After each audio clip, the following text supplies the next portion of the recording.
आज हम लोग पढ़ेंगे मोजले का प्रयोग। मोजले ने क्या प्रयोग दिया था, इसके पहले हम लोग विभिन्न प्रकार के परमाणु मॉडल पढ़ लिए थे। अब उसी क्रम में आगे हम लोगों को पढ़ना है मोजले का प्रयोग, मोजले एक्सपेरिमेंट। मोजले ने एक प्रयोग किया।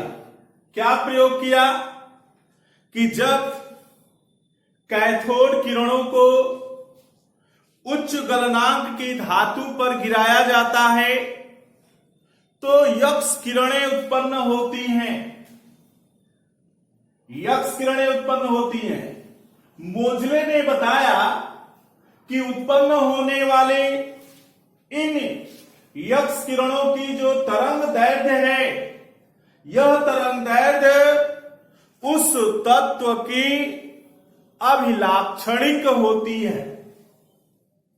मोजले के अनुसार अभिलाक्षणिक यक्स किरणों की आवृत्ति और तत्व के परमाणु क्रमांक में एक संबंध होता है, जिसको एक समीकरण के रूप में प्रदर्शित किया जाता है।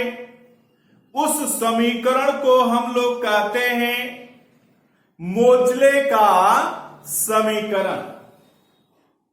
पहले मोजले का प्रयोग देखिए। यह हमारे डिस्चार्ज ट्यूब है, इवैक्यूएटेड ट्यूब।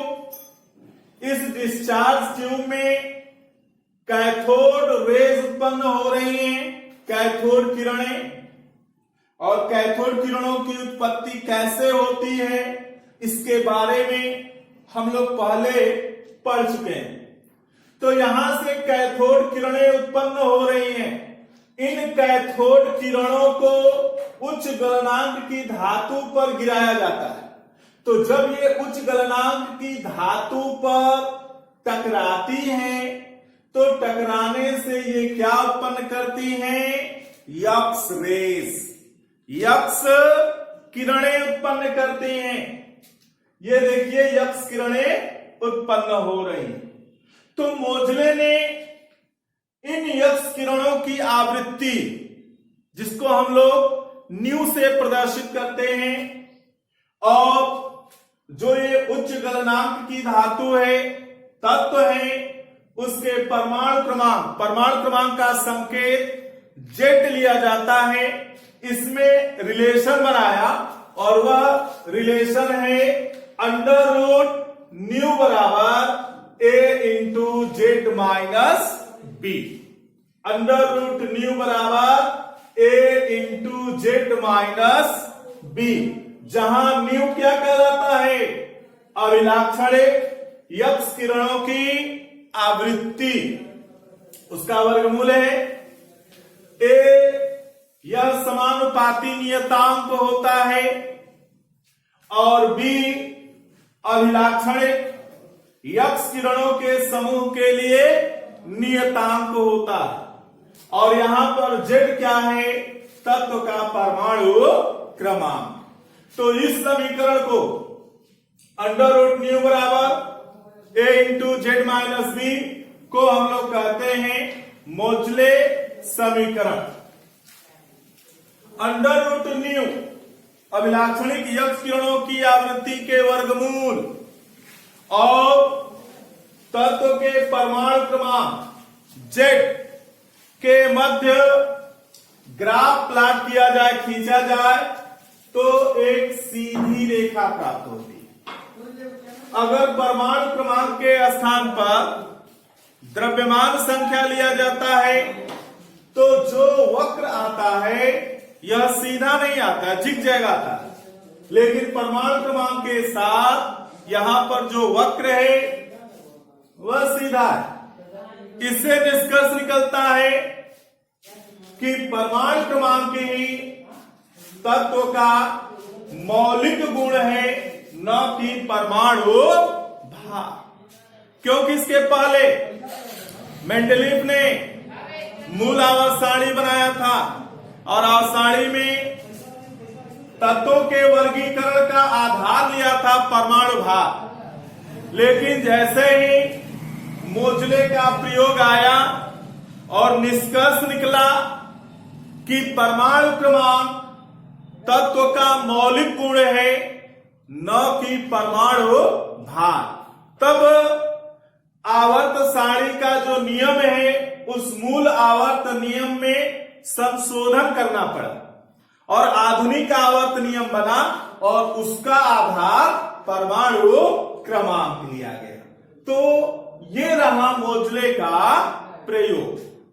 मोजले के प्रयोग के बाद अब हम लोग पढ़ेंगे परमाणु क्रमांक। परमाणु क्रमांक क्या होता है? Atomic number. परमाणु क्रमांक का सिंबल लिया जाता है जेड। परमाणु क्रमांक किसे कहते हैं? किसी तत्व के परमाणु के नाभिक में उपस्थित प्रोटॉनों की कुल संख्या उस तत्व का परमाणु क्रमांक कहलाता है। यानी किसी भी परमाणु के नाभिक में जितने प्रोटॉन होते हैं उन प्रोटॉनों की संख्या को हम लोग उस तत्व का परमाणु क्रमांक कहते हैं। अगर कोई परमाणु हो तो किसी परमाणु में, परमाणु क्या होता है? परमाणु रासायनिक रूप से विद्युत उदासीन होता है। क्यों विद्युत उदासीन होता है? इसलिए होता है कि परमाणु में प्रोटॉनों की संख्या और इलेक्ट्रॉनों की संख्या दोनों बराबर होती है और प्रोटॉन पर इकाई धनावेश होता है, इलेक्ट्रॉन पर इकाई ऋणावेश होता है। तो जितने प्रोटॉन होंगे उतने ही इलेक्ट्रॉन, तो जितना धन आवेश उतना ऋण आवेश, दोनों एक दूसरे को क्या करता है? बैलेंस कर देता है। इसलिए परमाणु कैसा हो जाता है? विद्युत उदासीन। तो यहां पर किसी भी परमाणु में हम कह सकते हैं कि जो परमाणु क्रमांक है वह उसमें प्रोटॉनों की संख्या के बराबर होती है और वही उसमें इलेक्ट्रॉनों की संख्या होती है। क्लियर? अब इसके बाद अगला चीज है द्रव्यमान संख्या, मास नंबर। द्रव्यमान संख्या किसे कहते हैं? किसी भी परमाणु के नाभिक में उपस्थित प्रोटॉनों और न्यूट्रॉनों की संख्याओं का योगफल उस परमाणु की क्या कहलाती है? द्रव्यमान संख्या कहलाती है, मास नंबर। यानी किसी भी परमाणु के नाभिक में जितने प्रोटॉन होंगे, जितने न्यूट्रॉन होंगे, दोनों को आपस में जोड़ दिया जाए तो इनका जो योगफल होता है वह योगफल कहलाता है द्रव्यमान संख्या। जो प्रोटॉन और न्यूट्रॉन होते हैं, प्रोटॉन और न्यूट्रॉन, इन दोनों को मिलाकर सामूहिक रूप से हम लोग कहते हैं न्यूक्लियॉन। यानी नाभिक में रहने वाले कण, तो नाभिक में प्रोटॉन और न्यूट्रॉन रहते हैं, तो इन दोनों को मिलाकर सामूहिक रूप से हम लोग क्या कहते हैं? न्यूक्लियॉन कहते हैं।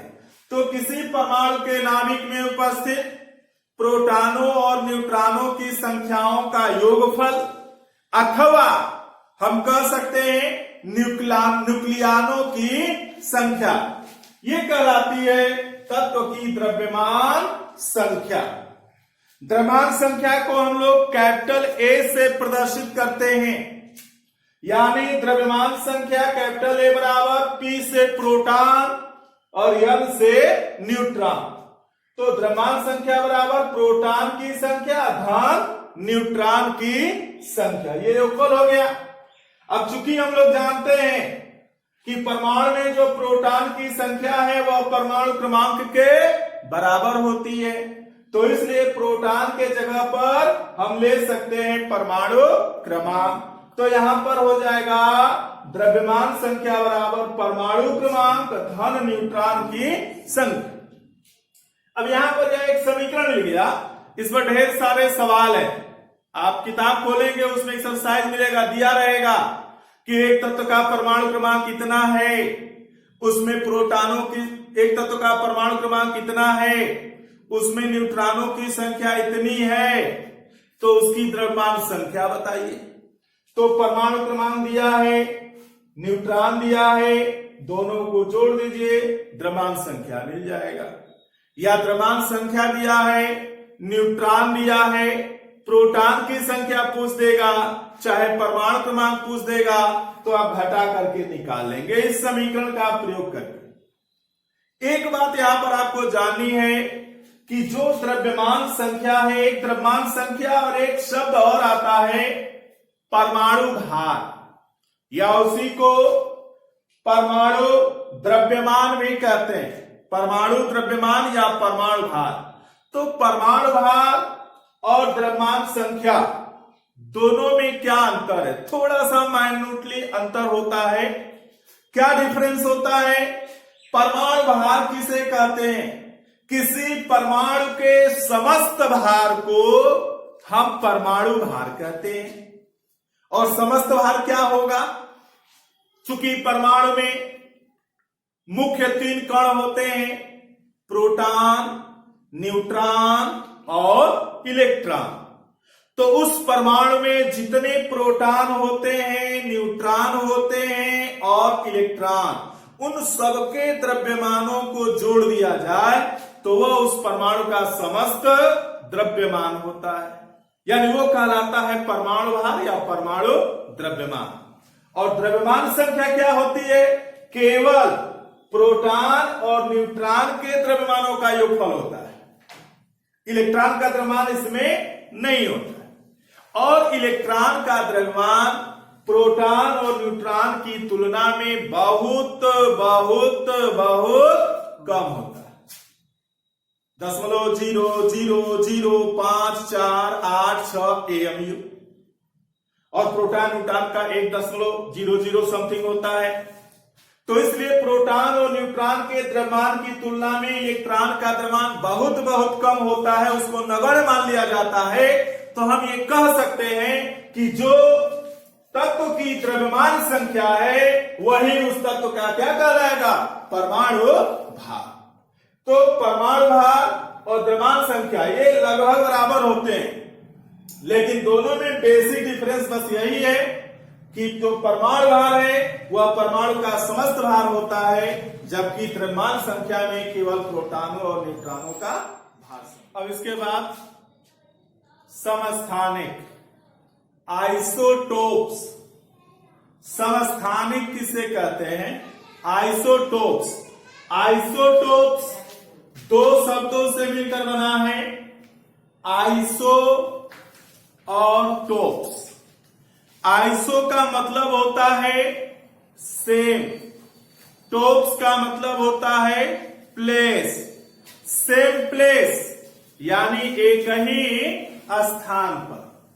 तो इसका तात्पर्य क्या है कि जो समस्थानिक होते हैं ये आवर्त सारणी में एक ही स्थान पर स्थित होते हैं, इसीलिए इनको आइसोटोप्स कहते हैं। तो समस्थानिक की परिभाषा क्या होती है? किसी तत्व के वे परमाणु जिनके परमाणु क्रमांक समान तथा द्रव्यमान संख्या भिन्न भिन्न होता है, समस्थानिक कहलाते हैं। यानी समस्थानिक में क्या होगा कि परमाणु क्रमांक समान होगा और उनकी द्रव्यमान संख्या यानी परमाणु भार क्या होगा? भिन्न भिन्न होगा। ऐसे परमाणुओं को हम लोग कहते हैं समस्थानिक। समस्थानिक की खोज सबसे पहले सोडी नामक वैज्ञानिक ने रेडियो एक्टिव तत्वों में किया और रेडियो एक्टिवताहीन तत्वों में, जो रेडियो एक्टिव नहीं होते हैं, उनमें सबसे पहले थॉमसन ने यानी टॉमसन ने नियान के 2 समस्थानिकों की खोज किया। तो समस्थानिक क्लियर हो गया कि वे परमाणु जिनके परमाणु क्रमांक समान तथा द्रव्यमान संख्या भिन्न भिन्न होता है उन्हें समस्थानिक कहते हैं। समस्थानिक की क्या विशेषताएं होती हैं, उनके लक्षण क्या होंगे? तो विशेषताएं देखिए, पहली विशेषता समस्थानिक की हो जाएगी कि इनके परमाणु क्रमांक समान तथा द्रव्यमान संख्या भिन्न भिन्न होता है। दूसरी विशेषता आप ये दे सकते हैं कि ये एक ही तत्व के भिन्न भिन्न परमाणु होते हैं, यानी जो समस्थानिक होंगे वो किसी एक ही तत्व के होंगे, लेकिन एक तत्व के भिन्न भिन्न परमाणु होंगे जिनका परमाणु क्रमांक समान और द्रव्यमान संख्या यानी परमाणु भार भिन्न भिन्न होगा। तीसरा लक्षण ये दे सकते हैं कि जो समस्थानिक होते हैं इन समस्थानिकों में प्रोटॉनों और इलेक्ट्रॉनों की संख्या समान होती है, क्योंकि समस्थानिक परमाणु होते हैं और परमाणु होते हैं तो इनमें प्रोटॉन और इलेक्ट्रॉन क्या होगा? बराबर होगा। परमाणु इलेक्ट्रॉनों की संख्या समान होती है। अगला लक्षण ये दे सकते हैं इनके इलेक्ट्रॉनिक विन्यास समान होते हैं, क्योंकि जब परमाणु क्रमांक समान है तो इलेक्ट्रॉनिक विन्यास भी समान होगा और रासायनिक गुण भी क्या होगा? समान होता है, क्योंकि रासायनिक गुण परमाणु क्रमांक या इलेक्ट्रॉनों की संख्या पर निर्भर करता है, इसलिए इनमें इलेक्ट्रॉनों की संख्या समान है और परमाणु क्रमांक समान होने के कारण इनके रासायनिक गुण भी क्या होते हैं? समान। चूंकि इनके परमाणु भार क्या होते हैं? भिन्न भिन्न, इसलिए इनके जो भौतिक गुण होंगे वो भौतिक गुण क्या होंगे? भिन्न भिन्न होंगे। तो समस्थानिक के भौतिक गुण भी भिन्न होते हैं, लेकिन इनके रासायनिक गुण क्या होते हैं? समान होते हैं। अगला लक्षण आप दे सकते हैं कि ये आवर्त सारणी में एक ही स्थान पर स्थित होते हैं, इसीलिए इनको आइसोटोप्स कहा गया है, सेम प्लेस। तो चूंकि ये एक ही तत्व के भिन्न भिन्न परमाणु होते हैं, तत्व एक ही है, इसलिए आवर्त सारणी में इनका स्थान भी क्या होता है? एक होता है। तो ये आवर्त सारणी में एक ही स्थान पर स्थित होते हैं। और अगला लक्षण है कि किसी तत्व से एक अल्फा कण और 2 बीटा कण निकलने पर, उत्सर्जित होने पर क्या बनता है? उस तत्व का समस्थानिक प्राप्त होता है। एक अल्फा और 2 बीटा हम लोग पिछली कक्षाओं में पढ़े हुए हैं कि जब किसी परमाणु से तत्व से एक अल्फा कण निकलता है उसके नाभिक से, तो उसके परमाणु क्रमांक में 2 इकाई की कमी और उसकी द्रव्यमान संख्या में 4 इकाई की कमी होती है। अब वही जब एक बीटा कण निकलता है तो बीटा कण निकलने से तत्व के परमाणु क्रमांक में 1 इकाई की क्या होती है? वृद्धि होती है, लेकिन द्रव्यमान संख्या पर कोई प्रभाव नहीं पड़ता है। और जब गामा किरण निकलता है तो गामा किरण निकलने से परमाणु क्रमांक और परमाणु भार किसी पर भी कोई प्रभाव नहीं पड़ता है।